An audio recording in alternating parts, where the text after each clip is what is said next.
Alors, une fiche sur le poids des religions dans les relations internationales. On peut commencer par l'actualité. Donc, le début de guerre entre Israël et le Liban a souligné l'importance du facteur religieux, puisque les frappes du Hezbollah sur Israël sont au Liban appréciées de manière très différente selon les communautés religieuses qui composent le pays. En gros, la communauté chiite, qui est la base principale du Hezbollah, approuve de manière plus ou moins forcée ces frappes, alors que les autres communautés, musulmans sunnites, chrétiens dans leur variété et druzes, sont plus circonspects. Ce découpage religieux est assez symptomatique d'une région dans laquelle, le Moyen-Orient, le facteur religieux divise les États et au sein des États les communautés. On se souvient par exemple de la dimension religieuse qu'a connue la guerre en Syrie qui s'est développée entre 2011 et aujourd'hui et où les appartenances religieuses jouaient un rôle majeur. De manière plus générale, on peut dire que le facteur religieux surgit régulièrement dans l'actualité internationale, bien souvent comme un motif d'opposition entre les États, à tel point d'ailleurs que pour certains interprètes, pour certains experts des relations internationales, je pense évidemment à Samuel Huntington avec son choc des civilisations en 1993, à tel point que pour ces experts, la religion, le facteur religieux, est ce qui permet de distinguer des ères de civilisation qui seraient les véritables déterminants de la politique étrangère des États. Alors, est-ce exact ? Peut-on considérer que les religions sont un déterminant des relations internationales ? Donc, deux parties. Première partie, nous verrons que oui, les religions jouent un rôle important dans le fonctionnement des relations internationales, un rôle majeur dans les relations internationales.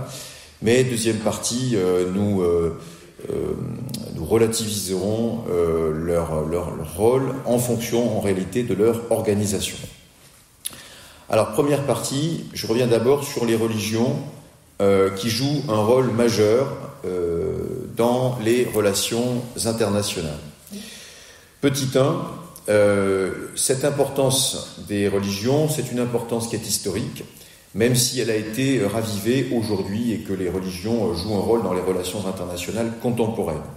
Donc, petit 1, l'importance d'abord historique de ce facteur religieux. Et donc, deux idées. Première idée, je reviens d'abord sur le poids démographique des religions et ensuite sur leur influence historique. Alors, premier point, le poids démographique des religions. Donc, si on regarde le monde des religions, on peut d'abord observer un premier élément, un élément quantitatif.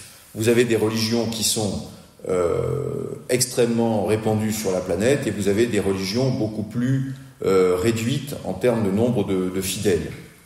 Alors parmi les grandes religions, pas au sens qualitatif, mais au sens quantitatif, on va trouver d'abord le bloc chrétien. Alors le christianisme regroupe à peu près 2,5 milliards de personnes, donc soit un gros tiers de la planète. Le christianisme est fondé, je ne vais pas me lancer dans l'histoire du christianisme, mais le christianisme est divisé plus exactement en trois grandes branches, trois grandes obédiences. Vous avez d'abord le catholicisme, qui est une religion répandue dans le sud de l'Europe, en Amérique du Sud, et dans diverses parties de l'Afrique et quelques parties de l'Asie. Le catholicisme, c'est un peu plus d'1 milliard de fidèles. Et il est concurrencé à l'Est, de manière générale, depuis le XVIe siècle, il est concurrencé par le protestantisme. Le protestantisme, c'est là aussi un peu plus d'1 milliard de fidèles. Géographiquement, le protestantisme va plutôt se trouver en Europe du Nord, en Amérique du Nord, dans diverses parties de l'Afrique, généralement les anciennes colonies britanniques. Et puis, on le retrouve là aussi en Asie et dans le Pacifique, en particulier Australie, Nouvelle-Zélande. Ensuite, on va trouver une dernière branche qui est moins importante sur le plan démographique, environ 200 millions de fidèles. Il s'agit de l'orthodoxie. Alors l'orthodoxie, c'est un schisme du XIe siècle, donc une différence non pas doctrinale mais d'organisation avec le catholicisme. Et donc les orthodoxes se trouvent majoritairement en Russie, en Europe orientale, et puis après vous avez de petites enclaves au Moyen-Orient ou dans d'autres endroits, à Courchevel par exemple. Ensuite, c'est une plaisanterie. Deuxième branche, très importante sur le plan des religions, c'est l'islam. Donc l'islam, on est à environ 1,5 milliard de fidèles. C'est un ensemble qui se divise, pour être très simple, en deux grandes branches. Une branche très majoritaire qu'on appelle le sunnisme, donc qui couvre à peu près 80% des fidèles. Le sunnisme va se retrouver donc au Moyen-Orient, la région d'origine de l'islam, en Afrique du Nord. On va retrouver également l'islam en Asie centrale et dans une partie de l'Asie du Sud-Est. Donc je rappelle que l'Indonésie est le premier État musulman de la planète. À côté de cette branche sunnite, on trouve le chiisme et ses diverses variantes. Donc on serait autour de 20% des fidèles de l'islam. Cette branche chiite va se retrouver donc en Iran, en Irak, au Liban et dans quelques autres pays, par exemple le Yémen ou l'État d'Oman. Alors à noter que l'islam a connu une expansion démographique importante. Au XIXe siècle, il représentait à peu près 10% des habitants de la planète. Aujourd'hui, du fait de la croissance démographique des pays islamiques, on est plutôt sur 22%. Troisième grand ensemble religieux, toujours un peu plus à l'est, l'hindouisme.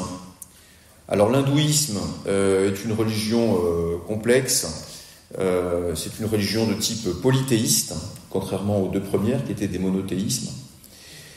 L'hindouisme est surtout présent dans le sous-continent indien, même s'il y a des communautés hindoues ailleurs qui ont suivi en fait l'émigration indienne. L'hindouisme, c'est à peu près 1 milliard de fidèles, et c'est une religion qui continue de s'étendre, notamment du fait de la croissance naturelle de l'Inde. Enfin, dans les grandes religions, on va trouver le quatrième bloc, qui est le bouddhisme. Le bouddhisme est surtout répandu en Asie de l'Est, entre le Japon, la Corée, la Chine et l'Indochine. C'est une religion donc fondée par le culte de Bouddha, et qui se subdivise elle-même en plusieurs branches qui sont des manières diverses d'aborder le bouddhisme, donc ce qu'on appelle le petit et le grand véhicule.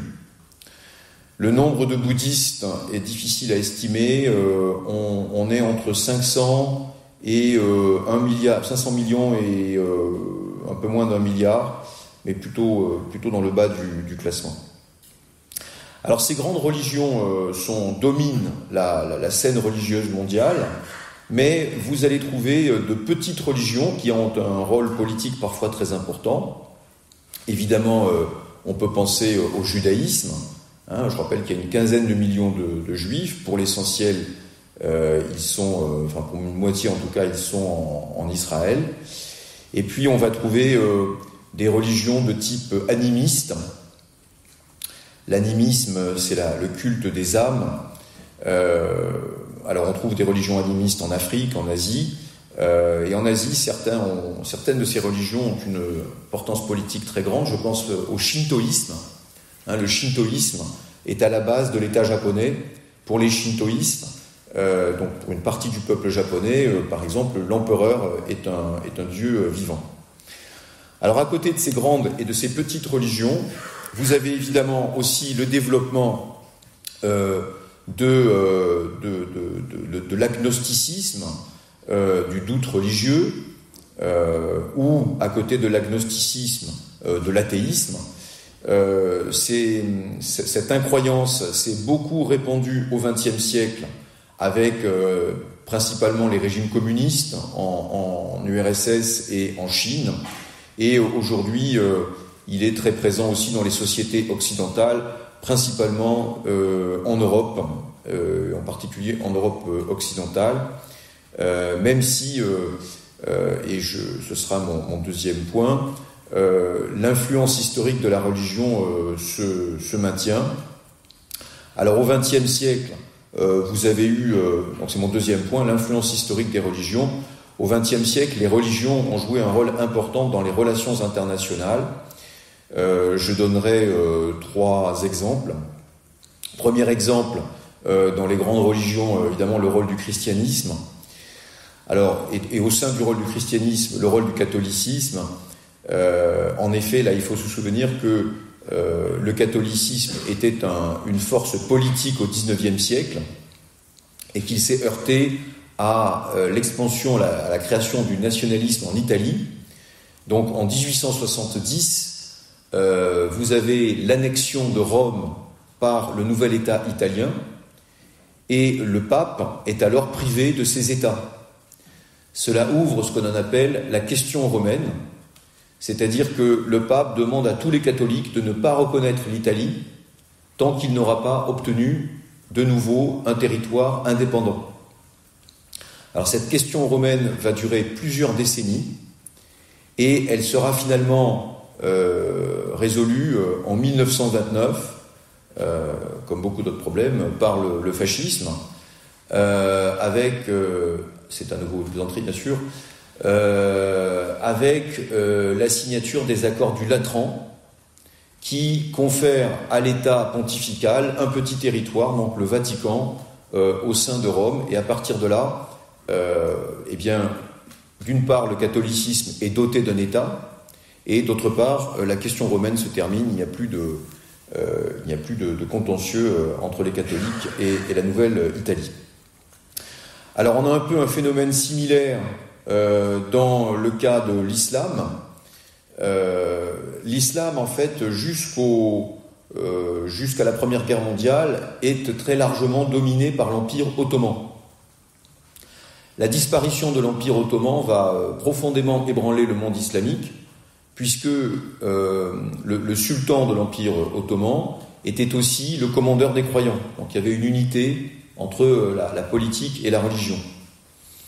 Donc dans ce contexte d'effondrement de l'Empire ottoman et de division du monde musulman, des groupes nouveaux surgissent, et en particulier en Arabie Saoudite, donc la famille des Saouds, alliée à une branche réformatrice et radicale de l'islam qui s'appelle le wahhabisme, W-A-H-A-2-B-I-S, etc. Les Saoudiens, donc wahhabites, vont conquérir la partie occidentale de la péninsule arabique, celle qui abrite les lieux saints de l'islam, la Mecque et Médine. Et en 1932, ils vont créer un nouvel État, donc l'Arabie Saoudite, qui est caractérisé par cette confusion entre le politique et le religieux, l'Arabie Saoudite se présentant comme une vaste mosquée abritant les lieux saints de l'islam. Enfin, vous avez, dernier exemple, dans les religions plus minoritaires, la naissance à la fin du XIXe siècle de ce qu'on appelle le sionisme. Le sionisme est l'idée que les juifs, à l'époque c'est un groupe religieux, doivent avoir une incarnation politique et doivent créer, comme l'écrit Théodore Herzl, le fondateur du sionisme, un État juif. Et donc ce courant politico-religieux va aboutir à la création en 1948 de l'État d'Israël, alors qui n'est pas, contrairement aux deux premiers, un État religieux, c'est un État qui est laïque, mais qui de fait a une forte identité juive. Alors ce rôle historique des religions est une réalité, mais, et c'est mon petit 2, ce qui est frappant, c'est de voir les religions jouer un rôle actif dans les relations internationales contemporaines. Donc petit 2, les religions jouent un rôle actif dans les relations internationales contemporaines. Et pour simplifier, je rappellerai que ce rôle, il est à la fois direct, premier point, et il est également indirect, deuxième point. Alors, premier point, une influence directe. Eh bien, de fait, je l'ai un petit peu esquissé en introduction, les religions jouent un rôle direct dans de nombreux conflits entre États ou au sein des États aujourd'hui. Alors, si on prend le cas de l'Europe, vous avez des conflits qui ont une dimension religieuse, qui ont déchiré plusieurs États européens. Par exemple, depuis les années 20, vous avez le cas de l'Irlande du Nord, avec des affrontements entre les communautés protestantes qui désirent que ce territoire reste dans le Royaume-Uni, et puis les communautés catholiques qui souhaiteraient une unification avec le reste de l'Irlande. On a également dans les années 90 et jusqu'à aujourd'hui les Balkans, et en particulier la Bosnie-Herzégovine. Alors en Bosnie-Herzégovine, les communautés se sont affrontées là aussi sur une base religieuse.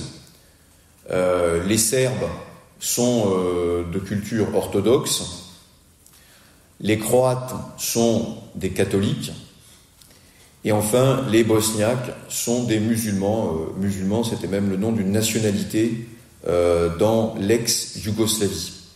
Alors ce conflit s'est terminé, mais continue quand même d'opposer, même si ce n'est pas de manière militaire, les communautés.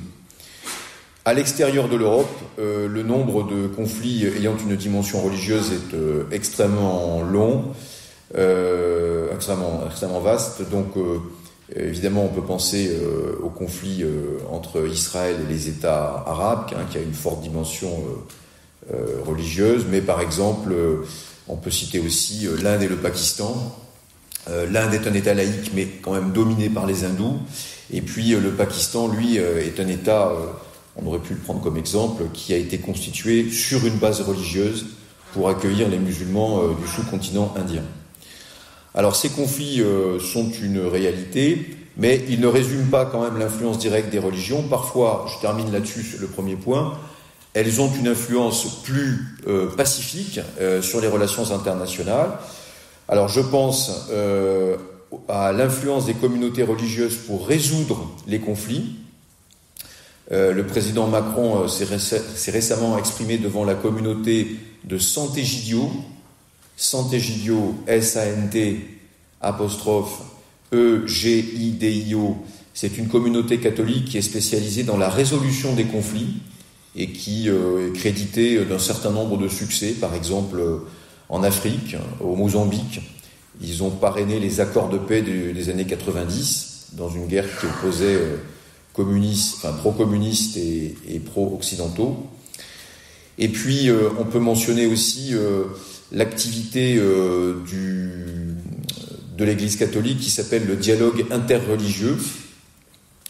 Alors il permet là aussi de faire dialoguer les communautés. Ce dialogue, par exemple, a permis la signature des accords du Vendredi Saint en Irlande du Nord. Ce sont des accords de 1998 qui ont organisé un partage du pouvoir entre les deux communautés protestantes et catholiques en Irlande du Nord, les accords du Vendredi Saint, donc Good Friday Agreement. Vous avez ce qu'on appelle aussi la logique de Vatican II. Depuis 1959, depuis ce concile, il y a un effort du catholicisme pour discuter avec les autres blocs religieux. Le pape François, par exemple, s'est rendu en Irak en 2021 pour discuter avec l'ayatollah al-Sistani, qui est la plus haute autorité dans le monde chiite. Et puis, cette action des religions, elle est aussi, elle passe par les questions humanitaires, par le soutien aux réfugiés ou aux populations en difficulté. Alors, de cette influence dans les conflits positive, souvent négative, mais aussi positive, on peut passer, c'est mon deuxième point, à l'influence indirecte que les religions peuvent avoir dans les relations internationales. C'est mon deuxième point. Alors, objectivement, on pourrait penser qu'elles ont peu d'influence parce que elles ne représentent pas les principaux acteurs des relations internationales, que sont les États. Et les États, une des clés de leur influence, c'est justement la capacité à utiliser le hard power, le pouvoir militaire. Et là, vous pouvez citer le mot de Staline, qui aurait dit, qui aurait feint de s'interroger, le pape, combien de divisions ? C'est-à-dire finalement que représente le pape en termes militaires. Donc objectivement pas grand-chose, même s'il y a les gardes suisses. Et donc de ce fait, il aurait peu d'influence. En réalité, c'est méconnaître l'influence indirecte, le pouvoir doux que les religions peuvent exercer sur la sphère internationale. Alors je donnerai quelques exemples. Si on reste sur le catholicisme, on peut rappeler que le catholicisme a exercé une influence délétère sur la stabilité du bloc soviétique, par le biais des revendications pour la liberté religieuse, en Pologne notamment. Et là, vous pouvez rappeler l'élection du pape Jean-Paul II en 1978, qui a été le premier pape polonais, qui a beaucoup galvanisé les catholiques dans ce pays, dans le bloc de l'Est. On peut aussi mentionner en Amérique latine ce qu'on appelle la théologie de la libération. La théologie de la libération, c'est une branche du catholicisme qui considère que la bonne application des évangiles, c'est le soutien aux mouvements sociaux de gauche en Amérique latine. Et donc beaucoup de prêtres de ce continent ont agi en politique dans cette direction. L'un d'entre eux, d'ailleurs, récemment, il y a une quinzaine d'années, Fernando Lugo, qui était évêque au Paraguay, est devenu en 2008 le premier président de gauche de ce pays. Il appartenait donc au mouvement de la théologie de la libération. Alors ensuite, il a connu des difficultés, il a été déposé à la suite de scandales de mœurs. Il apparaissait qu'il était le père de plusieurs enfants. Ses opposants avaient du coup détourné son slogan de campagne qui marquait justement sa proximité avec les pauvres. C'était Fernando Lugo, tiene corazón, c'est-à-dire il a du cœur. Et ses opposants rajoutaient Manon uso el condom, donc ce qui peut avoir des conséquences. Donc le cas de M. Lugo. Dans un autre registre, évidemment, pour juste rappeler, à l'extérieur du monde chrétien, dans l'islam, importance fondamentale de la religion dans la création et l'influence qu'elle peut avoir sur le monde politique. Donc là, dans le monde chiite, il y a évidemment la mobilisation du clergé chiite en 1979, le renversement du Shah, de l'empereur d'Iran, et la création d'une république théocratique, une république islamique dans laquelle le clergé a la véritable influence, même s'il œuvre en sous-main. Et puis dans le monde du sunnisme, le développement de ce qu'on appelle l'islamisme, c'est-à-dire l'importation des idées religieuses en politique, est aussi le résultat de cette influence indirecte des religions. Donc on le voit à travers l'exemple de l'islamisme et des groupes islamistes radicaux, notamment les frères musulmans. On peut dire que les religions sont vraiment un facteur majeur dans l'explication des relations internationales. Et pourtant, ce sera ma deuxième partie, on verra que ce rôle des religions dépend quand même beaucoup de leur organisation et de leur capacité à peser ou pas sur les États. Donc, petit 1, je reviens d'abord sur le fait que beaucoup de religions ne sont pas des acteurs réels des relations internationales. Petit 2, beaucoup de religions ne sont pas des acteurs réels des relations internationales. Pourquoi ? Deux idées. Premier point, première idée, parce que ces religions souffrent de problèmes d'organisation. Alors, pour simplifier de manière, pour être très simpliste, plus les religions sont divisées, moins elles sont centralisées, plus elles ont de difficultés à exercer une autorité dans les relations internationales. Les deux exemples les plus révélateurs sont l'islam sunnite et le protestantisme. Dans l'islam sunnite, contrairement au clergé chiite, vous n'avez pas véritablement de centralisation sur un plan théologique. Alors bien sûr, dans l'islam sunnite, certains centres sont particulièrement prestigieux. Donc l'Arabie saoudite considère qu'elle est une forme de guide des croyants. Et puis dans un autre registre, l'université Al-Azhar du Caire, Al plus loin H-A-Z-R, cette université est considérée comme bénéficiant d'un prestige particulier. Et donc, ces fatwas, c'est-à-dire ces décisions religieuses, ont une autorité particulière dans le monde sunnite. Mais cette autorité particulière ne veut pas dire autorité unique. Et en réalité, la caractéristique forte de l'islam sunnite, c'est sa profonde division.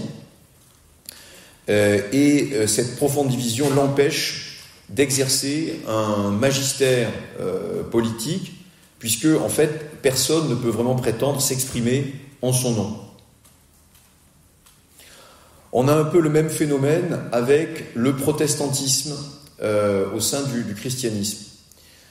Le protestantisme est un courant religieux qui est, depuis ses origines, extrêmement divisé. Donc il a été fondé par Luther, mais du vivant même de Luther, plusieurs églises sont apparues, le calvinisme, les anabaptistes, qui se différenciaient de manière importante de la branche luthérienne. Et aujourd'hui, cela s'est poursuivi. Donc vous avez plusieurs milliers d'églises protestantes qui existent. Plusieurs milliers d'églises protestantes existent. Et on peut même dire que c'est même un aspect de bonne santé du protestantisme. Dans les périodes d'expansion du protestantisme, comme aujourd'hui, la création d'églises nouvelles est de plus en plus forte. Alors dans ce contexte, il est difficile d'imaginer que le protestantisme puisse exercer une influence sur les relations internationales, tout simplement parce que il n'y a pas d'autorité centrale et les positions politiques des protestants sont très variées. Alors on le voit par exemple dans le cas des États-Unis. Aux États-Unis, les protestants ont tenté de s'organiser en groupe d'influence, en lobby, pour peser sur la diplomatie américaine. Dans certains cas, ils sont parvenus, donc un des lobbies les plus actifs s'appelle la Christian Coalition, la coalition chrétienne. Dans le cas particulier des États-Unis, ils ont réussi à trouver certains points de convergence, certains consensus. Par exemple, la lutte pour la liberté religieuse, la défense de la liberté religieuse, ailleurs qu'aux États-Unis. La lutte contre l'avortement, au sein notamment des Nations Unies. Et puis, de manière aussi assez consensuelle, le soutien à Israël.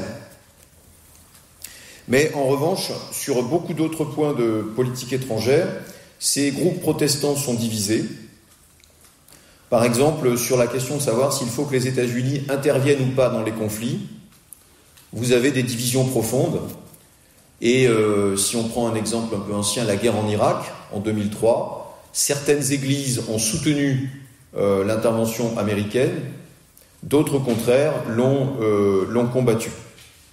Et on voit aussi ces églises qui sont divisées sur un plan intérieur entre soutien aux républicains et soutien aux démocrates. Donc, il n'y a pas vraiment de ce point de vue-là d'influence des religions, sinon de manière très, très indirecte. Et en revanche, ces divisions, elles ouvrent la voie, et c'est mon deuxième point, à l'instrumentalisation du fait religieux. Donc, deuxième point, l'instrumentalisation du fait religieux. Alors ça, c'est une particularité,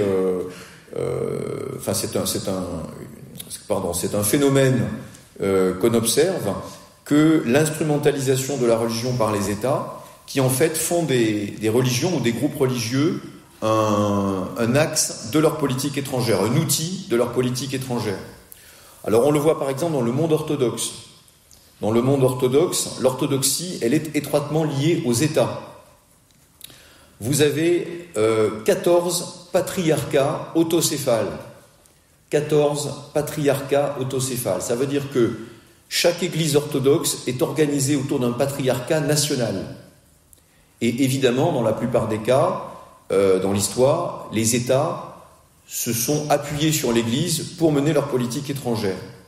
On le voit par exemple aujourd'hui en Russie, le patriarcat de Moscou a appuyé la politique étrangère du président Poutine.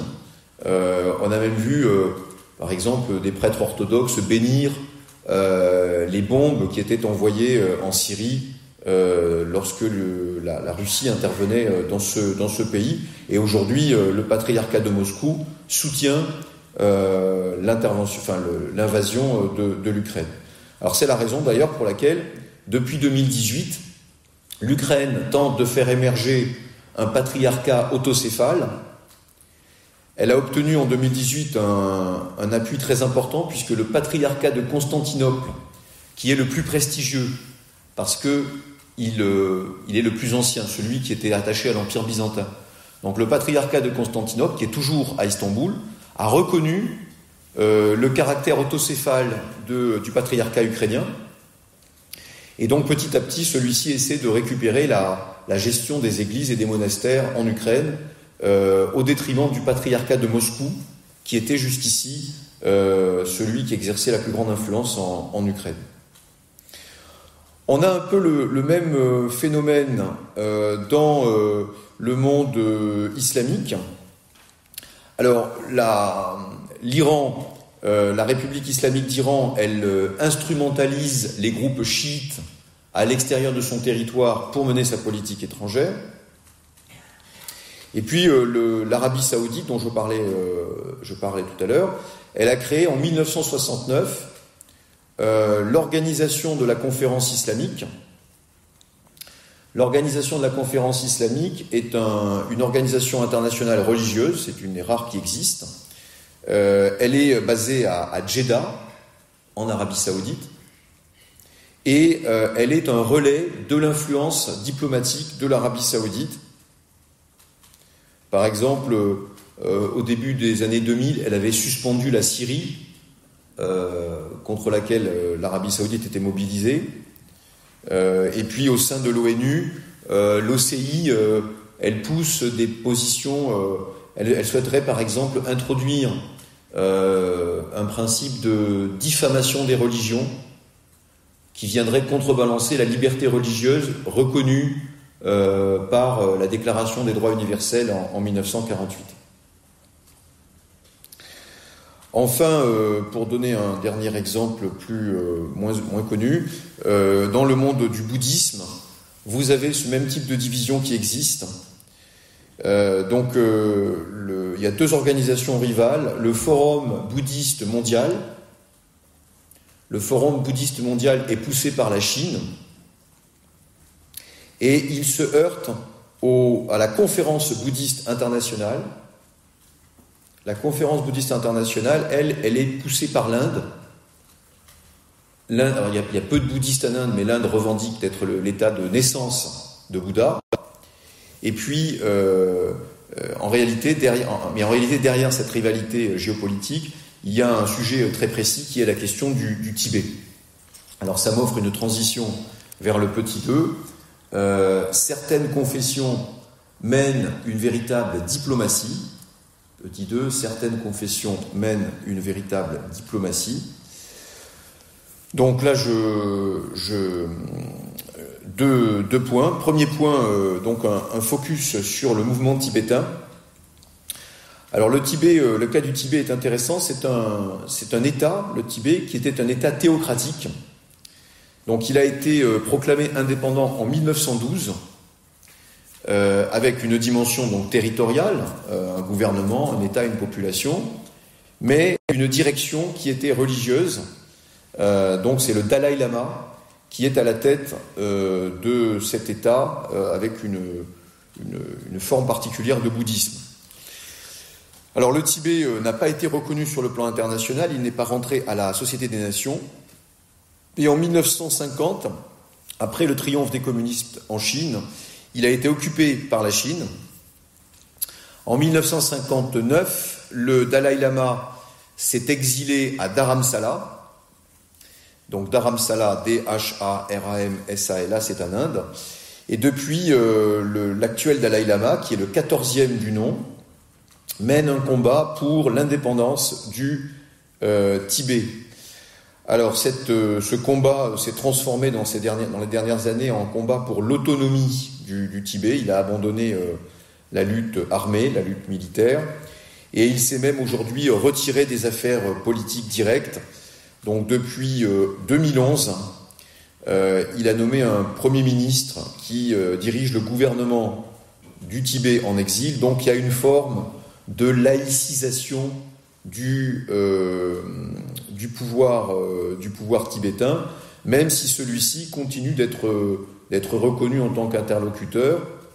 Je rappelle par exemple que Nancy Pelosi, qui dirigeait le Congrès américain, a visité en 2023 le Dalai Lama. Et aujourd'hui, la succession de celui-ci, donc il est très âgé, se manifeste par une opposition entre les Tibétains en exil, qui souhaitent lui trouver un successeur dans la communauté en exil, et puis la Chine, qui, tout État communiste qu'elle est, intervient dans la nomination de ce Dalai Lama et souhaite pousser un candidat qui aurait son onction. Deuxième exemple de religion très organisée et qui mène une véritable diplomatie, c'est bien sûr le Vatican, l'Église catholique. L'Église catholique, elle a un gouvernement, donc la Curie, qui entretient un réseau diplomatique. Donc vous avez plus de 180 États qui ont des ambassades qu'on appelle des nonciatures du Vatican. Et le Vatican est également un État observateur, membre des Nations Unies, qui intervient de manière très rare, mais qui parfois, donc par exemple, en 2017, pour la première fois de son histoire, le Vatican a voté en faveur d'un traité onusien, le traité d'interdiction totale des armes nucléaires, le TIAN, le TIA, le traité d'interdiction des armes nucléaires. Et puis, bien sûr, avec son souverain, donc le pape François, il est arrivé en 2013 au pouvoir. C'est la première fois qu'il y a un pape qui est non européen, donc il est argentin. Avec ce pape François et avec ses prédécesseurs, le Vatican mène une politique diplomatique très active, marquée par des visites et des négociations. Alors aujourd'hui, parmi les grands sujets de la diplomatie vaticane, vous avez la relation avec les pays occidentaux et européens, dans lequel l'influence de l'Église catholique se réduit, et puis qui est agitée par beaucoup de scandales de mœurs.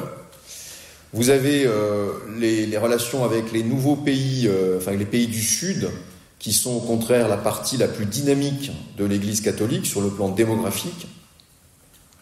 Et dans ces pays du Sud, il y a évidemment certains pays qui sont un peu problématiques pour le Vatican. Vous avez notamment les pays du Moyen-Orient, avec la question de la liberté religieuse pour les communautés chrétiennes. Vous avez la relation avec la Russie, parce qu'il y a une concurrence historique entre orthodoxes et catholiques sur la question de ce qu'on appelle l'uniatisme, les uniates, qui sont la partie des orthodoxes qui reconnaissent l'autorité du pape et qui sont du coup mal vus par les autres orthodoxes. Et puis, dernier sujet, la Chine. La Chine communiste est le dernier grand pays avec lequel le Vatican n'a pas de relations diplomatiques. Pourquoi ? Eh bien, notamment à cause de la question de la liberté religieuse, le pouvoir chinois souhaitant nommer les évêques. L'Église catholique s'était jusqu'ici opposée à cette nomination, ce qui a amené d'ailleurs le Vatican à reconnaître encore le Taïwan. Aujourd'hui, avec le pape François, il y a une évolution quand même vers une reconnaissance de la Chine communiste, même si elle n'est pas complète, ce qui provoque d'ailleurs beaucoup de discussions au sein de l'Église. Alors j'en arrive à la conclusion. Donc on peut dire que le facteur religieux joue un rôle majeur dans les relations internationales, même s'il ne faut pas exagérer son influence, les États étant souvent tapis derrière beaucoup des questions religieuses.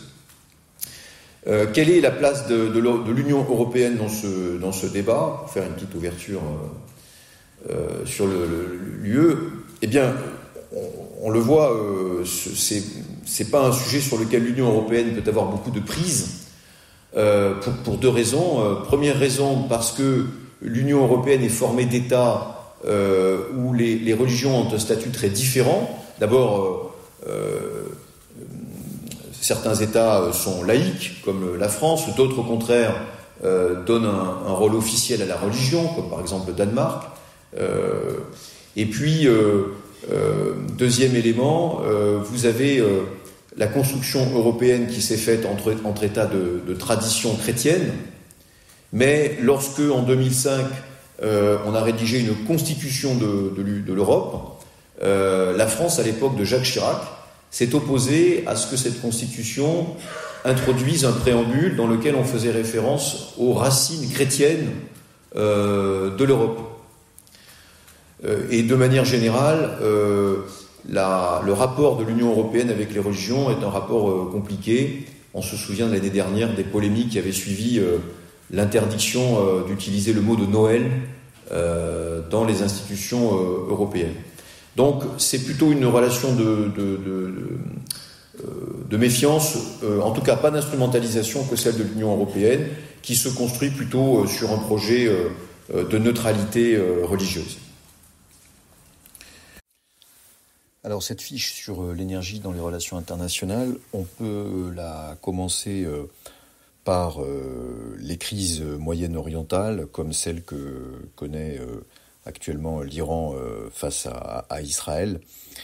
Donc généralement, ce type de crise provoque une hausse du prix de l'énergie, du pétrole en particulier, les marchés craignant qu'une interruption de la ressource, des exportations se produise sur le modèle de ce qui s'était passé dans les années 1970 avec les chocs pétroliers.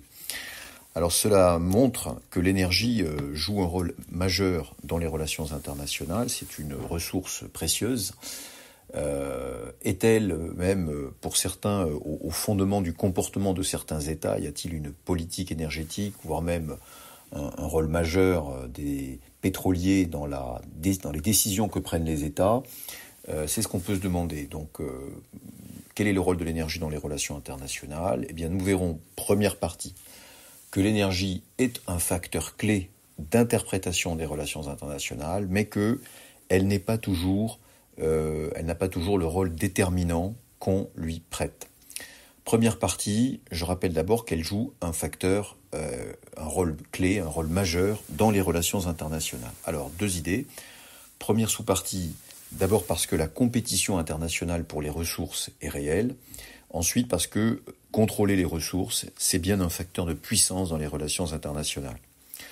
Premier point, donc, la compétition pour les ressources. Alors, deux idées. Première idée, tout simplement, il y a une raréfaction des ressources fossiles, des énergies fossiles.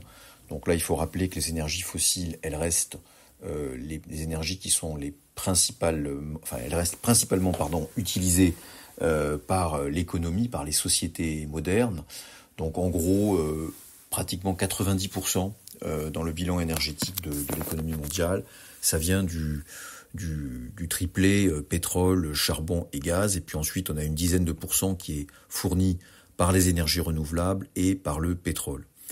Donc cette rareté des énergies fossiles est une réalité. Elles ont tendance à se réduire au fur et à mesure qu'on les exploite, même si avec le gaz et le pétrole de schiste, les pics de production ont beaucoup reculé dans le temps.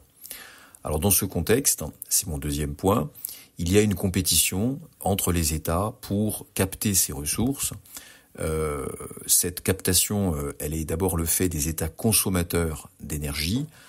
Il s'agit des grands États du Nord, les États-Unis, les pays européens, l'énergie.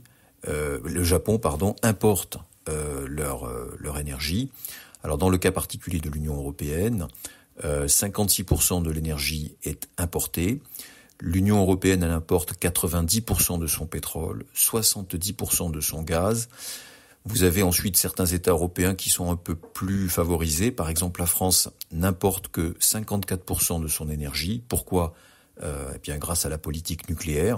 Alors, elle importe bien sûr de l'uranium, mais ça n'est pas aussi coûteux. Et puis, vous avez certains États qui restent relativement autosuffisants. Par exemple, la Pologne, elle importe 20% de ses besoins parce qu'elle continue d'utiliser le charbon. Et puis à l'inverse, vous avez des États qui ont très peu de ressources autochtones. On peut penser à l'Irlande qui importe 90% de ses besoins. Alors la tendance générale dans cette compétition pour les ressources, c'est de voir les pays du Nord petit à petit reculer et les pays du Sud, les pays émergents, augmenter leurs importations. Je rappelle que la Chine est devenue le premier importateur mondial d'énergie, passant devant les États-Unis. Dans ce contexte, c'est le petit 2, le contrôle de l'énergie est bien sûr un facteur de puissance. Alors on peut dire que c'est un facteur de puissance du côté des producteurs, premier point, et toujours dans cette veine proustienne, du côté des acheteurs. Alors d'abord le côté des producteurs. Donc les producteurs ont cherché à contrôler la ressource.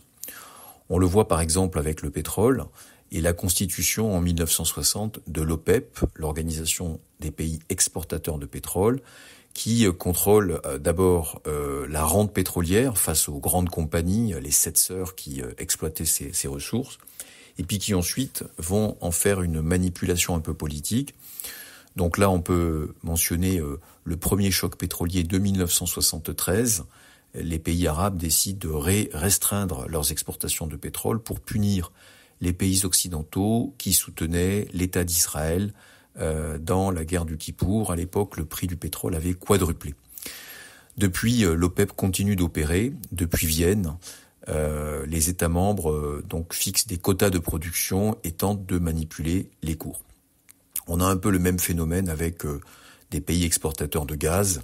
Par exemple, on sait que la Russie utilise les prix du gaz pour faire pression sur les pays de son environnement. Les pays amis comme la Biélorussie touchent des prix assez bas. En revanche, paient des prix assez bas. En revanche, les pays qui souhaitaient s'émanciper de la tutelle russe, comme l'Ukraine, étaient obligés de payer des prix élevés. C'est la raison pour laquelle, et c'est mon deuxième point, le contrôle de l'énergie, c'est aussi un facteur de puissance du côté des pays acheteurs. Alors l'idée, c'est de contrôler la ressource. C'est pourquoi beaucoup d'États se sont lancés dans des politiques énergétiques. Pensons par exemple aux États-Unis. En 1945, ils concluent ce qu'on appelle le pacte du Quincy, Q-U-I-N-C-Y. Roosevelt assure l'Arabie Saoudite qu'il soutiendra la décolonisation du monde arabe, qu'il soutiendra la politique étrangère et l'indépendance de l'Arabie Saoudite, mais en échange, il demande aux Saoudiens d'alimenter le marché mondial en pétrole. Les États-Unis ont besoin d'un marché mondial ouvert en matière énergétique. Et cette politique énergétique va amener les États-Unis à faire stationner dans le Golfe Persique une partie de leurs navires, ce qu'on appelle la 5e flotte. Aujourd'hui, la Chine se lance dans une politique à peu près équivalente. Elle investit en Afrique, en Asie, dans des infrastructures énergétiques.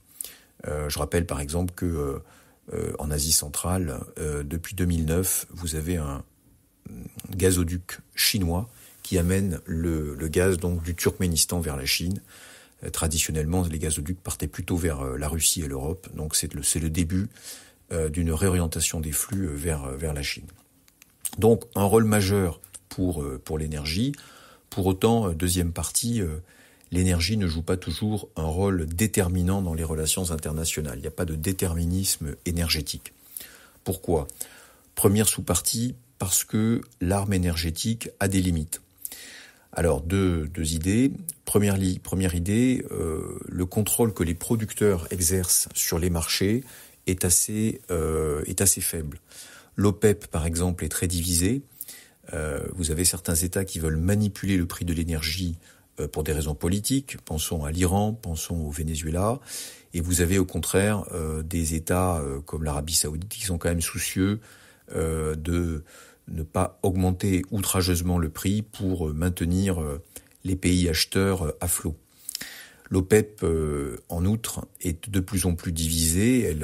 Elle n'assure plus que la moitié de la production mondiale. Alors, pour répondre à ce problème, elle a essayé de s'élargir. Et depuis 2016, vous avez l'OPEP+, qui donc, outre les 15 États membres de l'OPEP, ajoute une dizaine d'autres États, dont la Russie, pour tenter de manipuler le prix du pétrole. Sur le marché du gaz, il y a eu des tentatives pour créer des cartels sur le modèle de la Troïka, Russie, Iran, Qatar. Mais en général, ça n'a pas marché parce que le marché du gaz est fractionné en marchés régionaux. Et donc, il n'y a pas le même système de prix mondial qu'on peut observer dans le pétrole. Deuxième point, rappelez quand même que l'arme énergétique a des limites. Bien sûr, les pays producteurs peuvent punir les pays acheteurs en augmentant les prix. Mais en réalité, le prix de l'énergie, il varie beaucoup plus en fonction de la demande mondiale, en particulier la demande des grands pays acheteurs, les pays occidentaux, la Chine, et les pays producteurs, bien souvent, ils subissent ces variations de prix plus qu'ils ne les décident.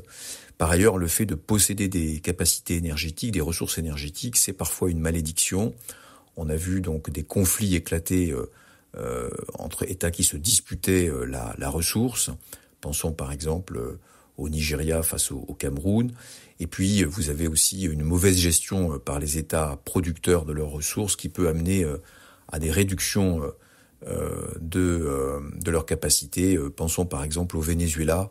Donc la compagnie nationale qui est très mal gérée réduit petit à petit sa production.